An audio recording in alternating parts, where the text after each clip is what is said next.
Nụ hôn dưới cây tầm gửi, trong lễ Giáng sinh, tục lệ này bắt nguồn từ đâu và có ý nghĩa gì? 10.616. Vào ngày lễ Giáng sinh, các cặp đôi phương Tây có tập tục trao nhau nụ hôn dưới nhánh cây tầm gửi. Nhưng để làm gì? Nụ hôn dưới nhánh cây tầm gửi.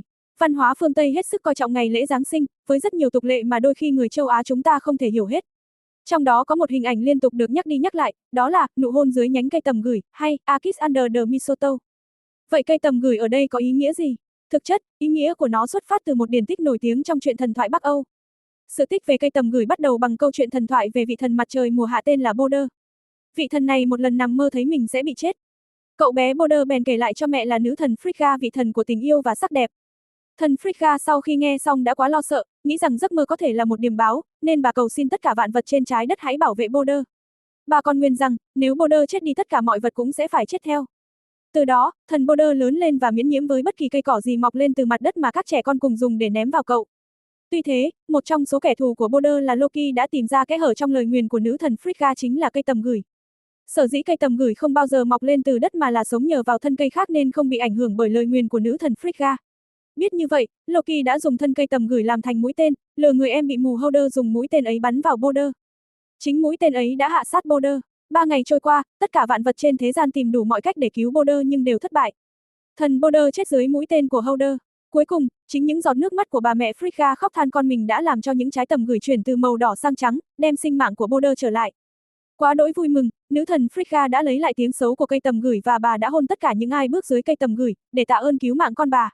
Cũng từ đó mà người phương Tây có truyền thống treo nhành tầm gửi trước cửa nhà trong mỗi dịp Noel.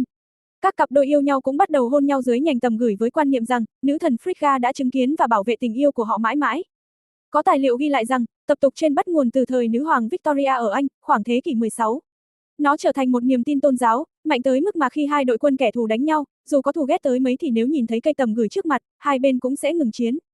Nếu bạn muốn tìm hiểu thêm về tập tục vô cùng lãng mạn này thì hãy cùng chúng tớ khám phá trong video dưới đây nhé.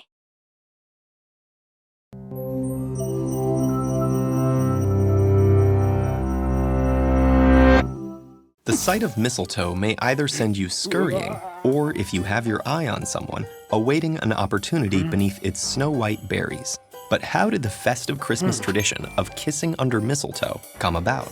The long-lived custom intertwines the mythology and biology of this intriguing plant.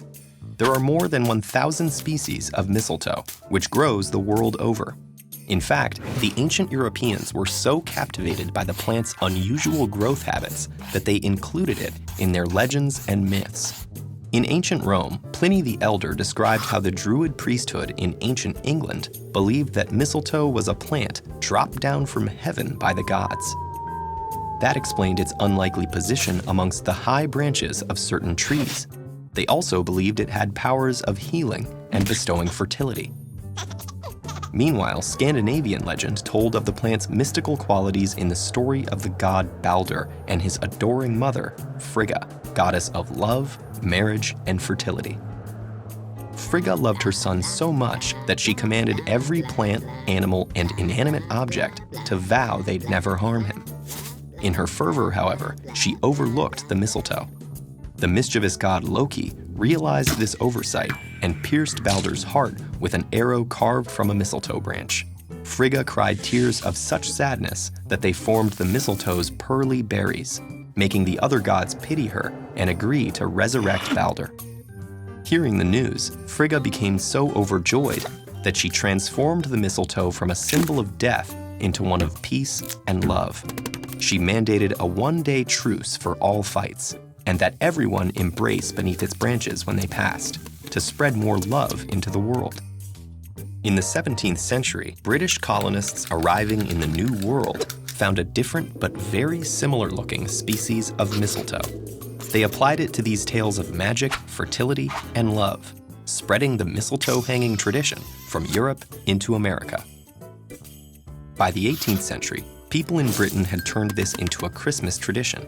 But this custom comes down to more than just human imagination. All of it was inspired by the plant's intriguing biology. We see mistletoe as a festive decoration, but draped on tree boughs in the wild, it's known as a partly parasitic plant. Mistletoe relies on modified roots called haustoria that penetrate the tree bark and siphon off the water and minerals trees carry up their trunks. To colonize nearby trees with its seeds, mistletoe depends on birds and other creatures to do the dispersing. Birds that eat the mistletoe's sticky white berries sometimes get rid of the gluey seeds by wiping them off onto tree bark, or with a bit of luck, they excrete the indigestible seed onto a tree, where it germinates and starts to grow. With its resilience and foliage that stays lush even while the surrounding trees lose their leaves, you can see why mistletoe captivated our superstitious ancestors. They saw these as signs of the plant's magical qualities and fertility. Even today, the mistletoe inspires wonder with the diversity of wildlife it supports. More than just a parasite, it's also known as a keystone species.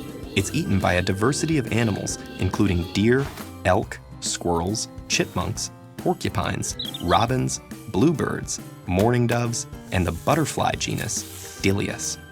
Some mistletoe species produce dense bushes, which are excellent nesting locations for a variety of birds. And despite their parasitic relationship with trees, mistletoes can also help other plants. For instance, juniper sprouts near mistletoe to benefit from the visiting berry-eating birds. Through the many benefits it provides, mistletoe influences diversity and allows ecosystems to flourish. You might even say that for this iconic plant, life imitates legend. In the wild, mistletoe has the power to bring things together, and in our own traditions, we see that happening too.